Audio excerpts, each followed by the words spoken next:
Hi guys, this is CS Muskan Gupta and I hope you guys are doing good. अच्छा, क्योंकि आपके exams बहुत बहुत बहुत क्लोज है, तो ये एक स्पेशल वीडियो आप लोगों के लिए बनाया जा रहा है। अगर आप सीए फाउंडेशन बिजनेस लॉ का एग्जाम जैन 26 में देने वाले हो, तो ये वीडियो आपके लिए है। और क्यों बनाया जा रहा है ये भी हम आपको बताते हैं। देखो, बिजनेस लॉ एक रिटन पेपर है, राइट? एक रिटन एग्जाम है। एग्जाम में आप किस तरीके से अपना आंसर उतार कर आओगे, पेपर कैसा लिख के आओगे, ultimately that is what is going to matter. आपकी क्या प्रिपरेशन थी, आप आगे क्लियर करोगे नहीं करोगे, एग्जामिनर तुमको नहीं जानता है, सिर्फ तुम्हारे पेपर को जानता है। और कुछ बहुत छोटी छोटी बातें होती हैं जो हम इग्नोर करके चलते हैं, ये सोच के कि यार ये तो बच्चे को पता ही है ना, बच्चा भी मान के चलता है ये तो मुझे पता ही है, और अपन उन पे गौर नहीं देते हैं। और यही छोटी छोटी चीजें अगर ध्यान दे दी, तो your paper is going to be one of the brilliant paper that you are going to write in exam.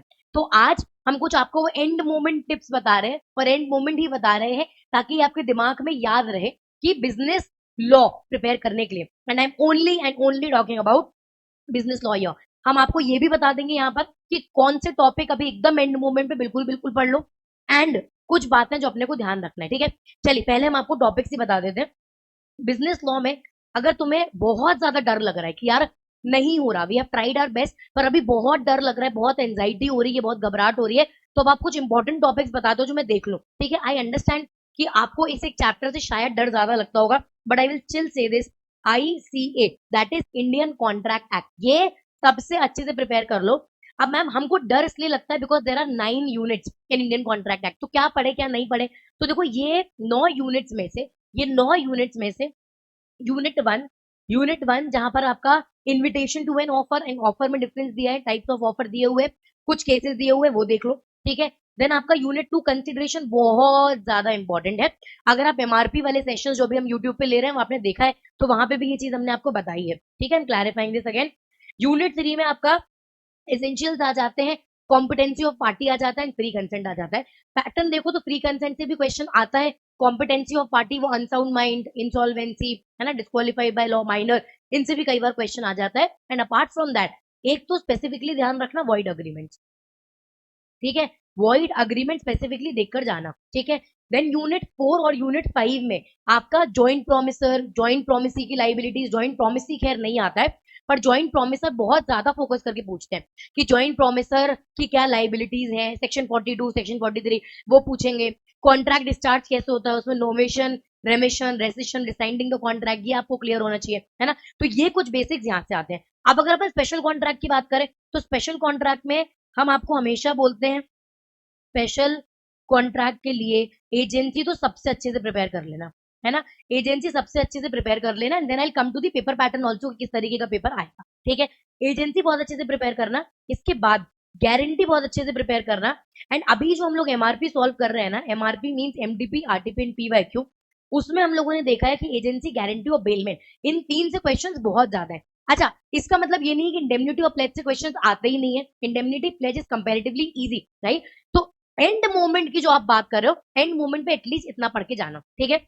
इसके बाद सेल्स ऑफ गुड्स एक्ट कर लो और पार्टनरशिप कर लो, क्योंकि ये तीनों सेम, ऑलमोस्ट सेम जॉनर वाले हैं, तो ये समझ में फटाफट फटाफट आ जाता है, ठीक है? ये तीन पहले कर लो, एंड देन आप कंपनीज एक्ट कर लो।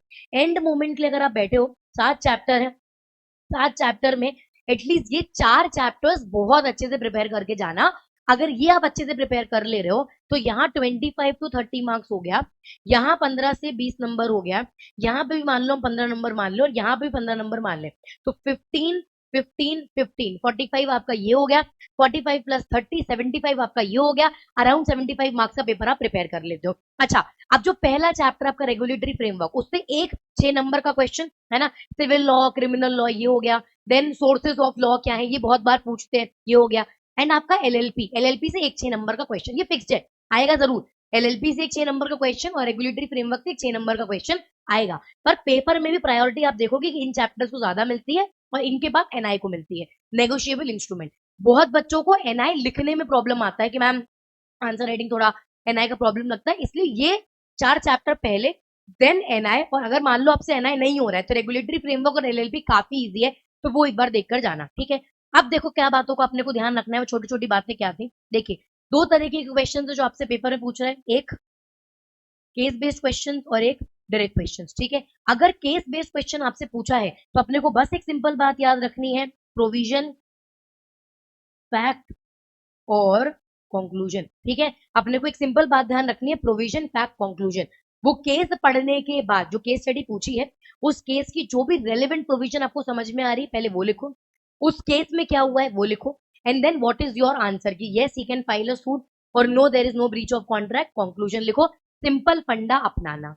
अब बस इसमें ही जब आप प्रोविजन लिख रहे हो, when you are writing provision, try try की सेक्शंस लिखकर आओ। So when I say joint promisor, it looks good when I say according to section 42 of Indian contract act, according to section 148 of Indian contract act, है ना। ऐसा लगता है आपका paper देख के कि आपने पढ़ा है। It's very important. 90%, 99% कोशिश करना कि सेक्शन लिखकर आओ, ठीक है। एंड दूसरी चीज यहाँ पर आती केस लॉ। पर केस लॉ का सिलसिला ऐसा हर जगह फिट इन नहीं कर पाओगे। अब जैसे कंपनीज एक्ट में आपने एशबरी पढ़ा, एशबरी आप सब जगह फिट इन नहीं कर पाओगे। मैकोरा का केस पढ़ा है या सैलमन पढ़ा है, सैलमन आप तभी फिट कर पाओगे जब सेपरेट लीगल एंटिटी की बात हो रही है ना। पर जहां पर फिट कर पाओगे उधर करो, ठीक। ये पहली बात हो गई। दूसरी बात, अंडरलाइन कीवर्ड्स।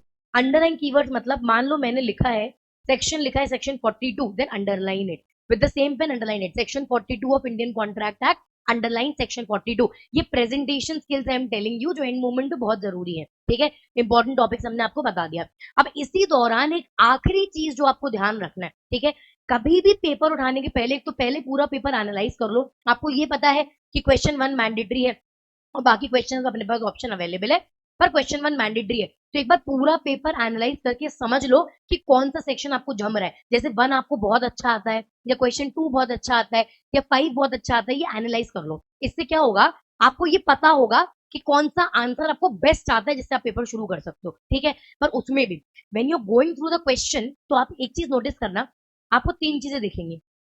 3 नंबर का क्वेश्चन, 4 नंबर का क्वेश्चन और 7 नंबर का क्वेश्चन। तो जब भी आप क्वेश्चन पढ़ते हो ये बाय डिफॉल्ट आपने देखना ही है कि वो क्वेश्चन कितने नंबर का है, 3 का, 4 का या 7 का। क्योंकि अगर 7 नंबर का क्वेश्चन है तो आपको बहुत इलेबोरेटिव आंसर लिखना है, ठीक है। कभी कभार एक ही क्वेश्चन 2 पार्ट में डिवाइडेड होता है और 7 मार्क्स का होता है ना, तो प्रॉब्लम नहीं है। पर एक क्वेश्चन पूछ लिया, जैसे मान लीजिए एजेंसी रिवोक कब होती है, उसके सारे ग्राउंड्स बताओ। तो अब ये आपको इलेबोरेटेड आंसर लिखना ही पड़ेगा, इसमें आप कट शॉर्ट नहीं कर सकते हो, ठीक है। 3 मार्क्स का क्वेश्चन पूछा, यहाँ बिल्कुल भी बकवास नहीं करनी है, टू द पॉइंट आंसर लिखना है, खत्म करना है।